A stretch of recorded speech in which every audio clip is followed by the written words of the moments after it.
Hi friends, welcome to my channel Sundari creatives. நம்ம நேற்றுக்கு normal chain stitch எப்படி போடுறதுன்னு பார்த்தோம். அதை இப்போ ஷேப்பில் எப்படி கொண்டு வர்றது அப்படின்னு கொண்டு வந்து காமிச்சிருக்கேன். அடுத்து பார்த்திங்கன்னா இதில் 2-3 டிப்ஸும் ஷேர் பண்ணியிருக்கேன். அதை ஷார்ப் எட்ஜஸில் எப்படி நம்ம டேர்ன் பண்ணணும் அப்படிங்கிறது ரொம்ப ஈஸியாக இருக்கும். ட்ரை பண்ணி பாருங்கள். இந்த மாதிரி 6 செயின் ஸ்டிச் நமக்கு வந்துருச்சு அப்படின்னா நீங்கள் ஃபஸ்ட்டு செய்ய வேண்டிய ஒர்க் பார்த்திங்கன்னா இந்த மாதிரி ஷேப்பில் போட்டு பார்க்குறது. இந்த ஷேப்பில் எதுக்கு போட்டு பார்க்குறோம் அப்படின்னு பார்த்திங்கன்னா நம்ம எல்லா டைரக்ஷன்லேயும் நம்ம நீடியில் ரொட்டேட் பண்ணி ஒர்க் பண்ணுறதுக்கு தான். அப்புறம் பார்த்திங்கன்னா ஃபஸ்ட்டு ஒரு ஸ்வேர்ல் மாதிரி போட்டிருக்கேன் பார்த்திங்கன்னா, ஸ்கொயர் டைப்பில். அந்த இது தான் ஃபஸ்ட்டு நான் ஒர்க் பண்ணி காட்ட போகிறேன். அந்த ஒன்று ஒர்க் பண்ணாலே நமக்கு எனஃபாக இருக்கும். ஏன்னா அதில் நிறைய ஷார்ப்பான எட்ஜஸ் இருக்குது. பாருங்கள் எத்தனை டேர்னிங்ஸ் இருக்குதுன்னு. அந்த டேர்னிங்லலாம் நம்ம ஒர்க் பண்ணோம் அப்படின்னா நமக்கு ஈஸியாக அந்த ஷார்ப் எட்ஜஸஸ் எல்லாம் கொண்டுட்டு வர முடியும். ஓகேவா? இப்போ பார்க்கலாம். நான் இதுக்கு zari thread A1 Mamata brand தான் எடுத்திருக்கேன். ஃபஸ்ட்டு நான் கீழேருந்து, அதாவது கீழேருந்து பாட்டம்லேருந்து டாப் பார்த்து போகிறேன். அப்போ என்னோடய நீடில் பார்த்திங்கன்னா அந்த நீடில் ஒரு சின்ன ஹூக் மாதிரி இருக்கும்ல, கொக்கி மாதிரி, அதில் தான் நம்ம கீழே த்ரெட்டை மாட்டி விடுவோம். அது நம்ம எந்த டைரக்ஷனில் ஸ்டிச் பண்ணுறோன்னா, இப்போ கீழேருந்து நான் மேல் பக்கம் பார்த்து போகிறேன். அப்போ அந்த ஹூக் எந்த பக்கம் இருக்கணும்னா மேல் நோக்கி இருக்கணும். ஓகேவா? அப்போ மேல் நோக்கி இல்லாமல் நம்ம கீழே பார்த்து வச்சுருந்தோன்னா நம்ம த்ரெட்டை சுற்றும்போது அந்த ஹூக்கில் மாட்ட முடியாது. அதுதான் ரீசனு. அதனால தான் நம்ம எந்த டைரக்ஷனில் நம்ம ஸ்டிச் பண்ணுறோமோ அதே டைரக்ஷனை பார்த்து அந்த நீடில் உள்ள கொக்கி இருக்குது பார்த்திங்களா, அந்த டிப்பில் உள்ள ஒரு ஹூக் இருக்குல்ல, அது கரெக்டாக நம்ம எந்த டைரக்ஷனில் ஸ்டிச் பண்ணிட்டு போகிறோமோ அதே டைரக்ஷனுக்கு பார்த்து இருக்கணுங்கிறது அதுதான். அந்த ரீசன் தான். இப்போ நீங்கள் மேலே பார்த்து ஸ்டிச் பண்ணிகிட்ருக்கீங்க. அப்போ நீங்கள் கீழே பார்த்து ஹூக்கை வச்சுருந்தீங்கன்னா நம்ம மாட்டி, நீங்கள் ட்ரை பண்ணி வேணால் பாருங்கள். கீழே பார்த்து நம்ம ஹூக்கை வச்சுருந்தா கண்டிப்பாக அது என்ன ஆகாதுன்னா அந்த த்ரெட் அதில் போய் மாட்டாது. ஓகேவா? அதனால தான் எந்த டைரக்ஷனில் நம்ம ஸ்டிச் பண்ணுறோமோ அந்த டைரக்ஷனுக்கு நேராக நம்மளுடைய ஹூக் இருக்கணும். இப்போ நான் டேர்ன் பண்ணுறேன் பாருங்கள். இப்போது நீடியில் கீழே பஞ்ச் பண்ணிவிட்டு த்ரெட்டை மாட்டிட்டு மேலே எடுக்கும் பொழுது அந்த த்ரெட்டு அந்த கிளாத் எல்லாம் மீட் பண்ணுற இடத்துல வரும்போது நம்ம என்ன பண்ணணும்னா ஒரு டேர்ன் கொடுக்கணும். ஓகேவா? இப்போ நான் கீழேருந்து மேலே பக்கம் ஸ்டிச் பண்ணிவிட்டு அடுத்து லெஃப்ட் டு ரைட்டு ஸ்டிச் பண்ண போகிறேன். அப்படி ஸ்டிச் பண்ணும்போது நீங்கள் டைரெக்டாக நம்ம செயின் போட்டோம் அப்படின்னா, இப்போ கீழேருந்து நம்ம மேல் பக்கம் ஸ்டிச் பண்ணிவிட்டு லெஃப்ட் டு ரைட்டு ஸ்டிச் பண்ணும்போது நம்ம டைரெக்டாக நம்ம அந்த லைனுக்கு போனோம் அப்படின்னு பார்த்திங்கன்னா அந்த செயின் நமக்கு கர்வ் ஷேப்பில் கிடைக்கும். சரிங்களா? அந்த மாதிரி நமக்கு ஸ்டிச் வளைஞ்ச மாதிரி ஆயிரும். அதை அவாய்ட் பண்ணுறதுக்கு தான் நம்ம என்ன பண்ணுறோன்னா, இப்போது கீழேருந்து மேலே ஸ்டிச் பண்ணிவிட்டு இப்போ லெஃப்ட் டு ரைட்டு வரும்போது அதுக்கு ஆப்போசிட் டைரெக்ஷனில் மேல் பக்கத்தில் நீங்கள் ஒரு சின்ன குட்டியாக ஒரு செயின் போட்டுக்கோங்க. அப்படி போட்டுட்டு அதுக்கப்புறம் ஆஸ் யூஷுவல் நம்ம செயின் ஸ்டிச் எப்படி போடுவோமோ அதே மாதிரி தான் போடணும். இந்த கார்னரில் மட்டும்தான் நம்ம இப்போ மேலேருந்து இந்த லைனை நான் முடிச்சுட்டு உங்களுக்கு சொல்கிறேன் பாருங்கள் கிளியராக. நல்லா தெரியுதுன்னு நினைக்கிறேன். தெரியலைன்னா டவுட் இருந்தால் கேளுங்க. இதே மாதிரி தான் நம்ம சில்க் த்ரெட்லேயும் ப்ராக்டிஸ் பண்ணணும். அப்போ தான் நமக்கு வரும். இப்போ பார்த்தீங்கன்னா நம்ம கரெக்டாக அந்த டேர்னிங் வர போகிறோம். எண்டு வரைக்கும் ஒரு செயின் போட்டு ஸ்டிச் பண்ணிடுங்க. இப்போ நம்ம மேலேருந்து கீழே பார்த்து வரோம். அப்போது கீழே வரும்போது அதுக்கு ஆப்போசிட் டைரெக்ஷன் மேல் பக்கம்தான். அப்போ அந்த மேல் பக்கத்தில் ஒரு செயின் போடணும். ஓகேவா? அந்த செயின் சின்னதாக போடுங்க. சின்னதாக போடும்போது என்ன ஆகும்னா அது குட்டியாக ஒரு லாக் மாதிரி ஆயிரும். சரிங்களா? அந்த செயினை போட்டுட்டு அப்படியே கீழே பார்த்து இழுத்திங்கன்னா ஆட்டோமேட்டிக்காக அதில் ஒரு குட்டி லாக் விழுந்து அந்த எட்ஜஸ் ஷார்ப்பாக நமக்கு கிடைக்கும். சரிங்களா? இதுலேயே பார்த்திங்கன்னா நிறைய கார்னர் வருது. அப்போ நம்ம வேகமாக அந்த ஸ்டிச் இந்த ஒரு டயக்ராம் போட்டு பார்த்தாலே போதும். நிறைய டிசைன்ஸ் நமக்கு ஈஸியாக டேர்ன் பண்ணுறதுக்கு, ஷார்ப் எட்ஜஸ் கொடுக்குறதுக்கு. இது ஷார்ப் எட்ஜஸ் மட்டும் இல்லை, இதில் பார்த்திங்கன்னா நெக்ஸ்ட்டு நம்ம எல்லா டைரக்ஷன்லேயும் ஒர்க் பண்ணுறோம். சரிங்களா? இப்போ பாருங்கள், நான் இங்கேருந்து ரைட்டு டு லெஃப்ட்டு போகிறேன்.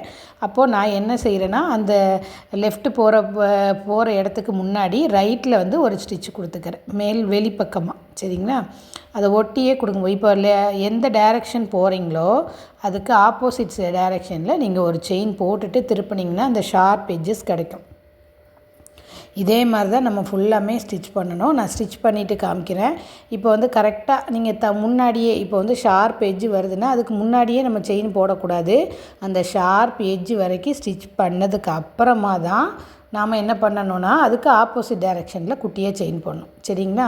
நீங்கள் முன்னாடியே போட்டாலும் அது வந்து வித்தியாசமாயிரும். சரிங்களா? இந்த மாதிரி எட்ஜு வரைக்கும் போட்டுட்டு அதுக்கப்புறம் தான் நீங்கள் செயினை ஆப்போசிட் டைரெக்ஷனில் போடணும். இதே மெத்தடில் தான் நம்ம போட்டு முடிக்க போகிறோம். முடிச்சுட்டு உங்களுக்கு காமிக்கிறேன்.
நெக்ஸ்ட்டு வந்து பார்த்திங்கன்னா நம்ம ட்ரையாங்கிள் ஷேப்பில் ஸ்டிச் பண்ண போகிறோம். ஏதோ ஒரு கார்னர்லேருந்து நீங்கள் ட்ரை பண்ணிக்கலாம்.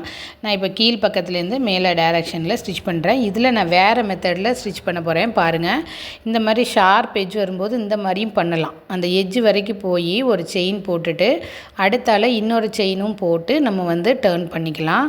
அந்த மாதிரியும் நம்ம ட்ரை பண்ணலாம். இப்போ பாருங்கள், டேர்னிங் வருது. நம்ம ஆப்போசிட் டைரெக்ஷனில் ஸ்டிச் பண்ணாமல் எக்ஸ்ட்ரா ஒரு செயின் வந்து போட்டுட்டு அதுக்கப்புறம் நீங்கள் வந்து டேர்ன் பண்ணிங்கனாலும் ஷார்ப் எட்ஜஸ் எல்லாம் கிடைக்கும்.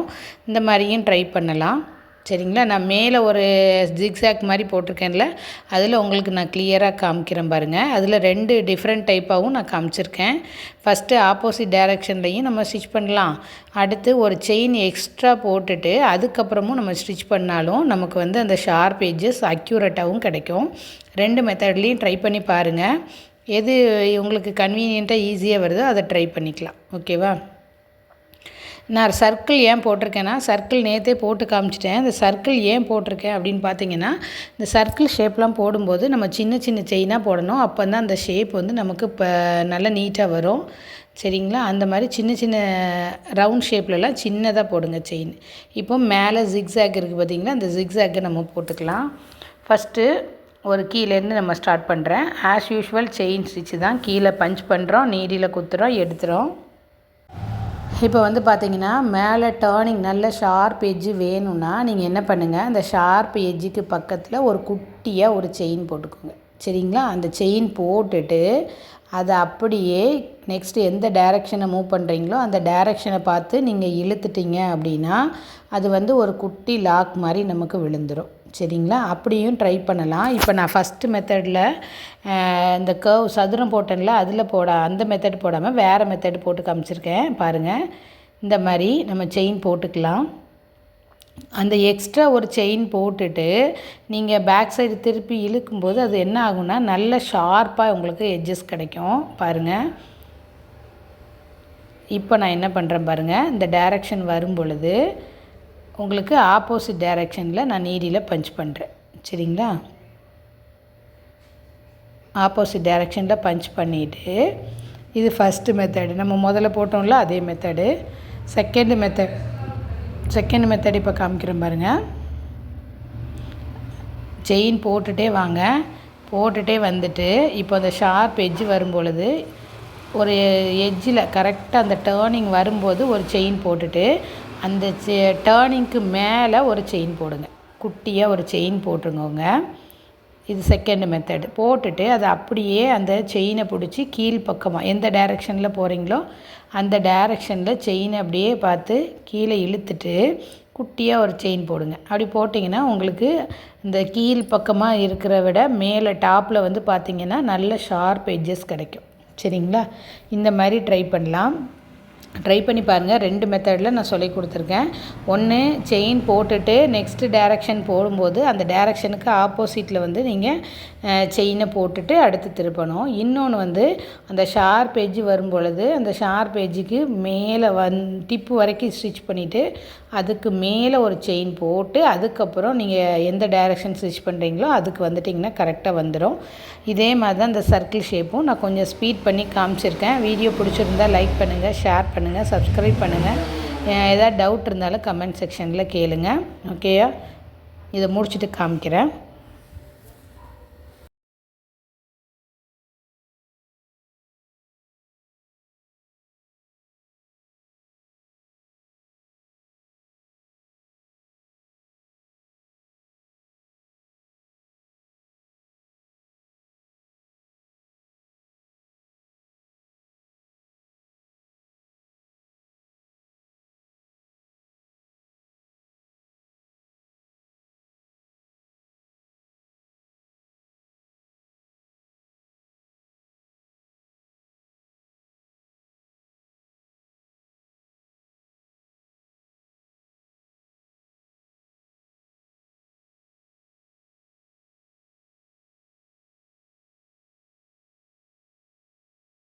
இந்த மாதிரி செயின் வந்து ரவுண்ட் ஷேப்பில் போடும்போது குட்டி குட்டி செயினாக போடுங்க. அப்போனா தான் அந்த ஷேப் வந்து நம்ம கரெக்டாக கிடைக்கும். அப்படி இல்லைன்னா ரவுண்ட் ஷேப்பில் கொஞ்சம் பெரிய செயினாக போட்டிங்கன்னு வைங்களேன், அது கொஞ்சம் தூக்குன மாதிரி இருக்கும். அந்த செயின் வந்து ஃப்ளாட்டாக இல்லாமல் கொஞ்சம் அப்படியே கொஞ்சம் எலும்புன மாதிரி, அந்த மேலே எலும்புன மாதிரி தெரியும். அதனால் இந்த மாதிரி ரவுண்ட் ஷேப்பில் ஸ்டிச் பண்ணும்போது குட்டி குட்டி செயினாக போடுங்க. அப்போ தான் அந்த ஷேப்பும் கரெக்டாக இருக்கும். இந்த ஸ்டிச்சும் வந்து மேலே தூக்கிட்டு இல்லாமல் நீட்டாக அழகாக வந்திருக்கும். ட்ரை பண்ணி பாருங்கள். இது ஏதாவது டவுட் இருந்தால் கமெண்ட் செக்ஷனில் கேளுங்க. நான் வீக்லி ஒரு 2 டேஸ் ஆர் 3 டேஸ் வந்து நான் ஆரி ஒர்க்கு வந்து போடுறேன். நிறைய பேர் வந்து நம்ம குரூப்பில் இருக்காங்க. நானும் ஒர்க் பண்ண நானும் வீடியோ போடாதனால அவங்களும் ஒர்க் பண்ணல. இனி வந்து ஒரு வீக்லி 2 டேஸாவது நான் கண்டிப்பாக போடுறேன். ட்ரை பண்ணி பாருங்கள். டவுட் இருந்தால் கேளுங்க. தொடர்ந்து வாட்ச் பண்ணுங்கள். தேங்க்யூ.